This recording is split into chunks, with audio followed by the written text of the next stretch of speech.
Number 27.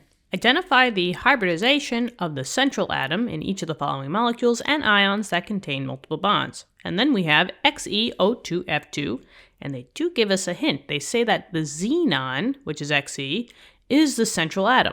So essentially, we're just finding the hybridization of xenon. Now, whenever you're trying to find a hybridization, the easiest thing to do is to draw the Lewis structure. Lewis structures will always give you answers to a lot of things that probably your test or quiz is going to ask you about. And hybridization is no different. Even though it's one more step, drawing the Lewis structure, I promise you that if you draw it, finding the hybridization is much more clearer. Now we have a playlist on the channel just designated to finding Lewis structures. You could always check that out. This one will kind of be like a quickened version because the new idea here is to find the hybridization. But in this case, xenon is the center atom. So I know that I have xenon, Xe, in the middle, and it's surrounded by all the other elements. So these two oxygens and these two fluorines, they have to be bound back to the xenon. Doesn't matter what orientation you choose. So maybe I'll put the F here, one F and one F. And then maybe I'll put oxygen on the top and the bottom. Now you draw your valence electrons around each element. So fluorine is in group 7A or 17. So it's got 7, lucky number 7, valence electrons. 1, 2, 3, 4, 5, 6, 7. And 1, 2, 3, 4, 5, 6, 7. The oxygens are in the next group to the left, which is 6A or 16. That's got 6 valence electrons. So 1, 2, 3, 4, 5, 6.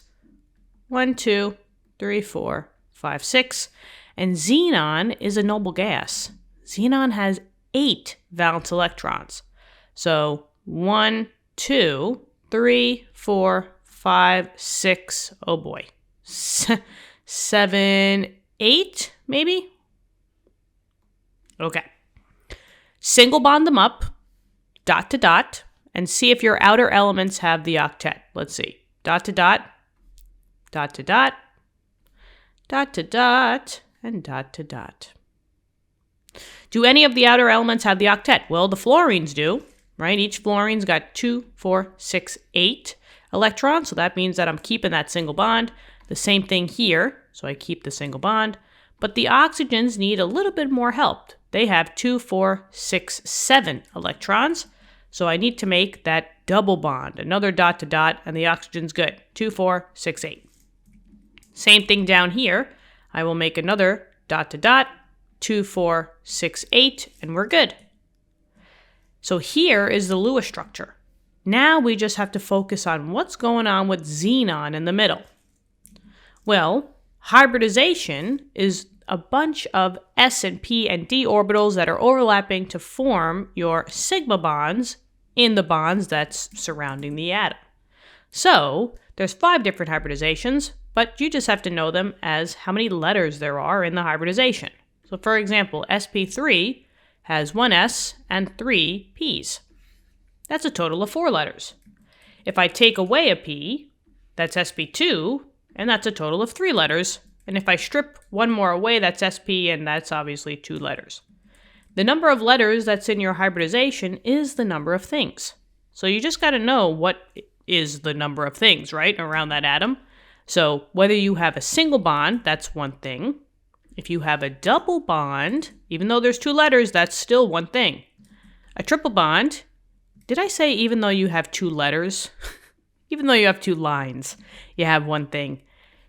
And for a triple bond, even though you have 3 lines, you have one thing. And a lone pair is also one thing. So let's just look for what xenon's got. Xenon has a single bond, so that's one thing.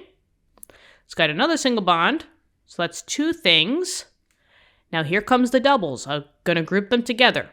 So that's 1 double bond, so then now I have a total of 3 things. I have another double bond, so that's a total of 4 things, and it has a lone pair. Wowzers. So xenon has how many things? 1, 2, 3, 4, 5. Woo! 5 things, but that means 5 letters. So what is it, guys? sp3d. 5 things, 5 letters, sp3d, and box it off. That is the hybridization for the xenon in this molecule. And there you go. What'd you think? I hope this helped. Let me know in the comments. Subscribe to the channel. I hope you are all doing well out there and that you're studying hard. And good luck on your tests and quizzes. I'm rooting for you guys. And yeah, let's just keep learning, right? I will talk to you soon. Thank you so much for the support in the channel. And yeah, okay, bye-bye.